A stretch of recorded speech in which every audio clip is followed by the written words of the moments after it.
What's up guys?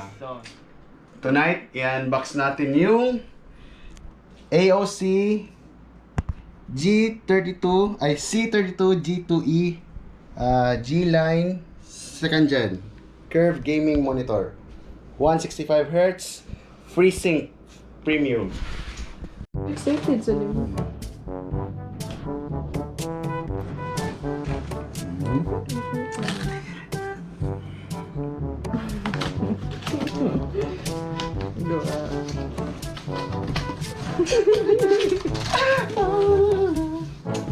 Oh man.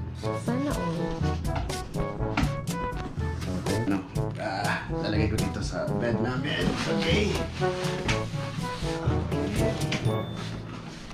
1, 2, 3. Dito ka, medyo. Ikaw dito.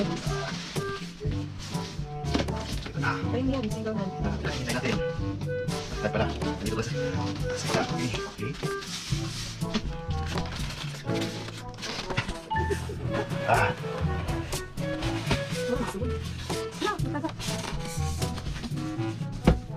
So yung inclusion ng ano natin, ng gaming monitor is yung cable. I think ito yung power cable. Second, ito yung power cable.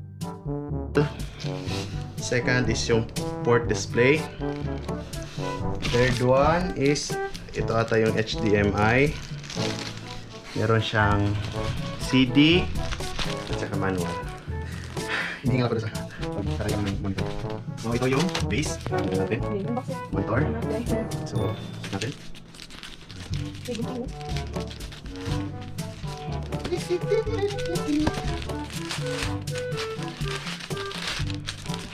So hi pala sa mga kalinga natin. Sila po napagaw.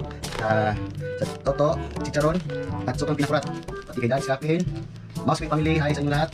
Sana supportahan niyo ako sa vlog na to. Tangin na to. Hindi ako marunong mag-vlog po. Listing ako na TV na ako mga idol. So supportahan niyo ako mga idol. Mga Mouse Queen. So hi pala kay Pakmay at saka RJ na may ano, nandun sa Australia. Sana dala mo na sa lubong na kangaroo. Meet kangaroo. Nice. Wow. Layo pa ayo. Pero yung tingnan niyo yung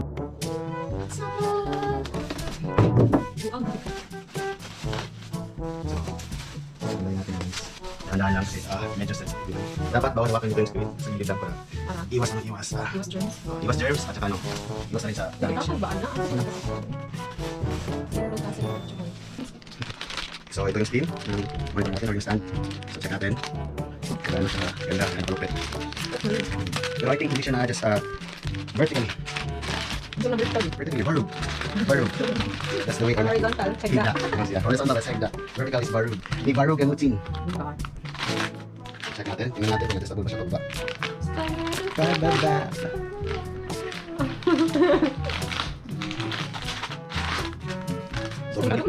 So kung nakikita nyo, parang adjustable lang siya para bend down. Tilt lang yung na-adjust. Pero hindi siya na-adjust para okay. So ito yung steam. Ganda po. Steam or stand? Steam para yung stem. Stem, uga. So next is the final destination. It's the final countdown.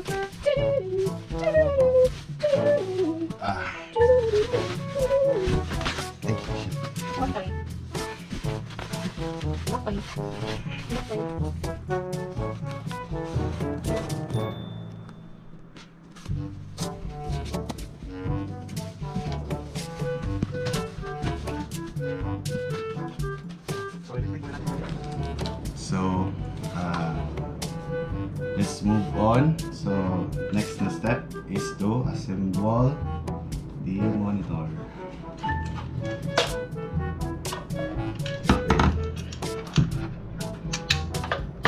Patanaw sa dili. Uy, di mo sa ni. So, ano siya, guys, toolless. Toolless ba tawag nun?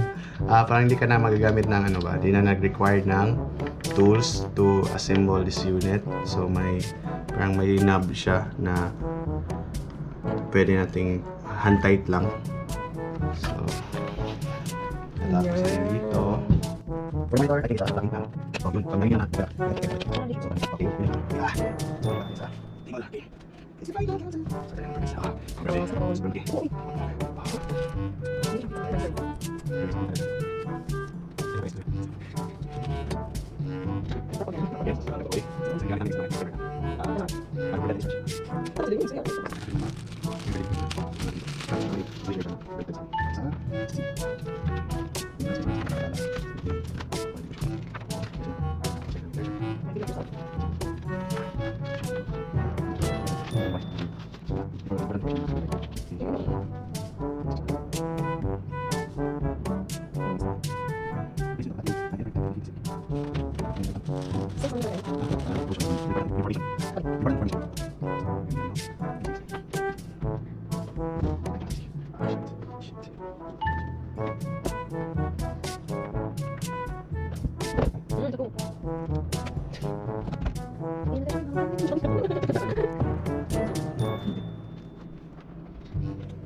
Power cord, power supply cord ng monitor natin.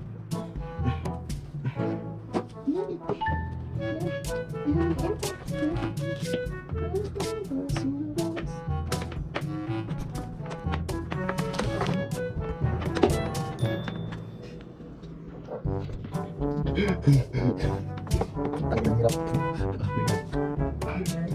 So, mas lahat.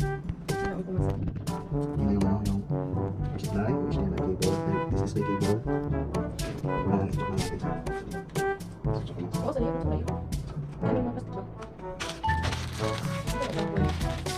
HDMI. So much better to use a display port. So it can display 4K resolution. It can display 4K resolution, 8K with 30 Hz frequency. And etc. Okay. Shit. I'm so excited. Just can't hide it. Wow! Oh my god. My god. Oh my. Oh my god.